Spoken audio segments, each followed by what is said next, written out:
Comedians have gotten into trouble so many times. I can even mention Gobi Amponsa and a few other people who made some political jokes that went wrong. As a comedian, what are the no-go areas in stand-up comedy or comedy in general? It boils down to gravity and levity. No kidding. It boils down to gravity and levity, you know.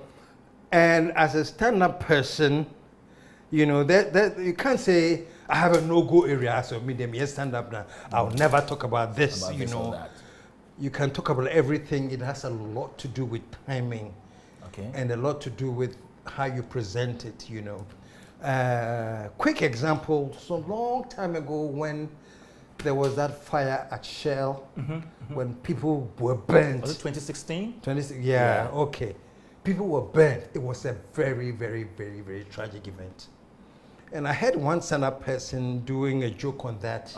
During the pain, that there was this drunk who saw somebody running and it was on fire, and he was trying to ask the guy to stop so he can light a cigarette.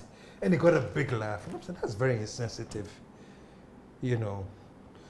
But today, you can make some funny things about that, you know. But then, when people had died and people were suffering, that was not the time to make that joke. Levity and gravity. Wow. CNN, currently CNN, is trying to poach, what's his face, Trevor Noah. And some other, John Stewart. There are some key not politicians, there are some key humorists that CNN wants to poach to give them a show to do. Why? They are trying to combine gravity and levity. They know that you have to ease people sometimes and send the message sometimes, you know. So back to the point, I think the comedians that have gone into trouble for saying certain jokes miss that balance, you know. It doesn't mean they are bad at all. No. There may be times when maybe I'll say something and people will not take it well and it wasn't intended. So I'm not judging any comedian that because they said this and they don't have the experience. No. I'm not judging anybody. I'm just saying that perhaps they missed the balance, you know, and they didn't quite get the balance right. And it's something that, as a comedian, I think, you know, and I always tell people to we just say a comedian as if everybody's a comedian. There are levels. There's differences. There's a difference between being a stand-up. And there's a difference, and then there's something called a magnet. Magnet. Comedian that is called a magnet. There's a style that's called the sweetheart. Sweetheart? Yes. Style. And the style that's called the sniper. I like the sweetheart. You know,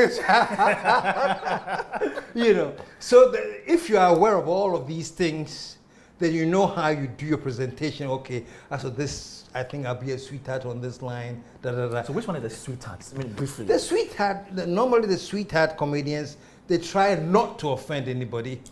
They try and keep it safe. They'll try and make as much fun as possible, but it's always safe because they think, you know. So they have that, you know. And then the sniper? The sniper, I don't want to be that. You know, as the word goes, Obi is a sniper. Obi, okay. Obi is a sniper, you know, he will, you know, give it, you know. And so that's the thing. So I think that there are all these things that we need to understand about the whole art form. Comedy is an amazing craft, man. Sometimes when I hear somebody saying, oh, these politicians, they're all comedians, I get upset. As if being a comedian is... It's nothing. Yes. I think what they mean is these politicians, they can be clowns. That should be the word. They can be clowns. They're doing things that are just clownish. But they're not comedians. Comedians are very, very intellectual, sharp-shooting people. That's what I think.